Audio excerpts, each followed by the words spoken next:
কুষ্টিয়া জেলা কৃষক দলের মতবিনিময় সভা অনুষ্ঠিত। বাংলাদেশ জাতীয়তাবাদী কৃষক দলের কুষ্টিয়া জেলা শাখার উদ্যোগে মতবিনিময় সভা অনুষ্ঠিত হয়েছে। গত শুক্রবার শহরের ১৩ নং ওয়ার্ডের বারখাদা এলাকায় মতবিনিময় সভা অনুষ্ঠিত হয়। মতবিনিময় সভায় প্রধান অতিথি হিসেবে উপস্থিত ছিলেন কৃষক দলের কেন্দ্রীয় সংসদের সভাপতি কৃষিবিদ হাসান জাফির তুহিন। প্রধান বক্তা হিসেবে উপস্থিত ছিলেন কৃষক দলের খুলনা বিভাগীয় সাংগঠনিক সম্পাদক মোহাম্মদ ওসমান আলী বিশ্বাস।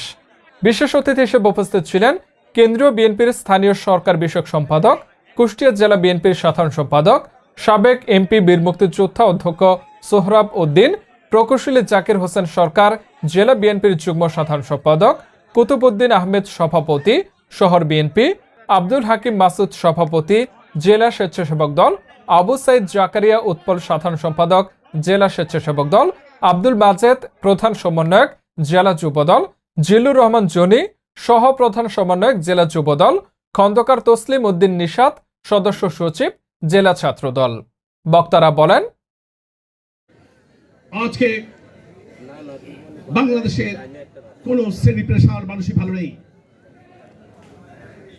সবচেয়ে বেশি খারাপ করেছে বাংলাদেশের কৃষক সমাজ। যে কৃষক সমাজকে এই সরকার ক্ষমতা আসার পূর্বে বলেছিল তিনি বিনামূল্যে সার দেবে, অথচ আমরা দেখেছি গত 15 বছরে সারের দাম প্রায় 4 গুণ বৃদ্ধি করা হয়েছে। তারা কি সার দিয়েছে? বিনামূল্যে সার দিয়েছে?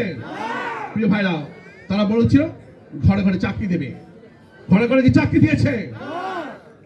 শুধু চাকরি দেয়নি, শুধু তাই না, যারা চাকরিতে ছিল, যাদের পরিবারে একজন সদস্য বিএনপির সাথে প্রত্যক্ষ পরোক্ষভাবে জড়িত, তাদেরকেও চাকরি থেকে বের করা হয়েছে, অপ্রয়োজনীয় জায়গায় তাদেরকে পোস্টিং দেওয়া হয়েছে। আর আমরা যারা ব্যবসা বাণিজ্য করি, তাদেরকে সমস্ত ব্যবসা বাণিজ্য অধিকার থেকে বঞ্চিত করা হয়েছে। স্পষ্ট ভাষা, স্বাধীনতার ঘোষকের দল বাংলাদেশের সবচেয়ে সফল রাষ্ট্রপতি শহীদ জিয়ার সৈনিকেরা বাংলাদেশে চাকরি করবে না, ব্যবসা করবে না, এটাকে হতে দিতে পারি? প্রিয় ভাইরা, সে ব্যাপারে আপনাদের সবাইকে সচেতন হতে হবে। একটানা 15 বছর এই অসহনীয় অবস্থা, আজকে বাংলাদেশের লক্ষ লক্ষ শহীদ জিয়া সৈনিকরা বাংলাদেশের বিভিন্ন কলেজ বিশ্ববিদ্যালয় থেকে পাশ করে আজকে বেকারত্ব নিয়ে ঘুরছে।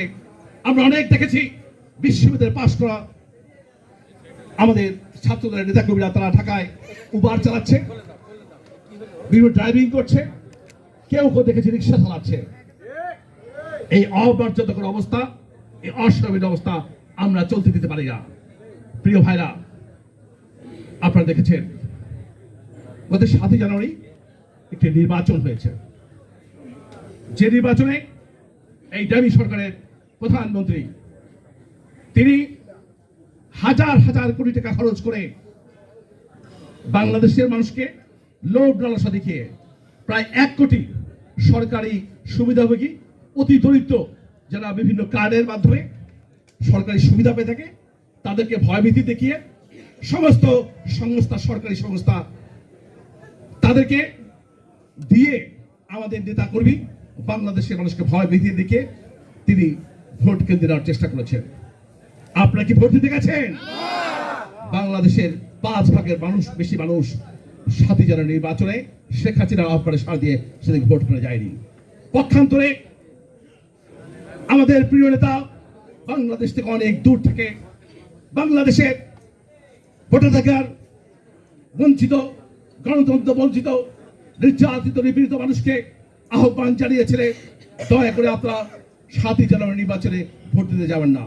তার আহ্বানে সাড়া দিয়ে বাংলাদেশের 95% মানুষ সেদিকে ভোট কেন্দ্রে যায়নি। প্রিয় ভাই, সুতরাং আমি আজকের এই মতবিনিময় সভা থেকে আমার 40 বছরের রাজনৈতিক জীবনের অভিজ্ঞতা থেকে আপনাদেরকে আশ্বস্ত করতে চাই, যে দলের পক্ষে 95% মানুষ রয়েছে, যে দলের নেতার আহ্বানে সাড়া দিয়ে মানুষ ভোট কেন্দ্রে যায় না, অবশ্যই যখন আমাদের প্রিয় নেতা এই ভোট বঞ্চিত 95% মানুষকে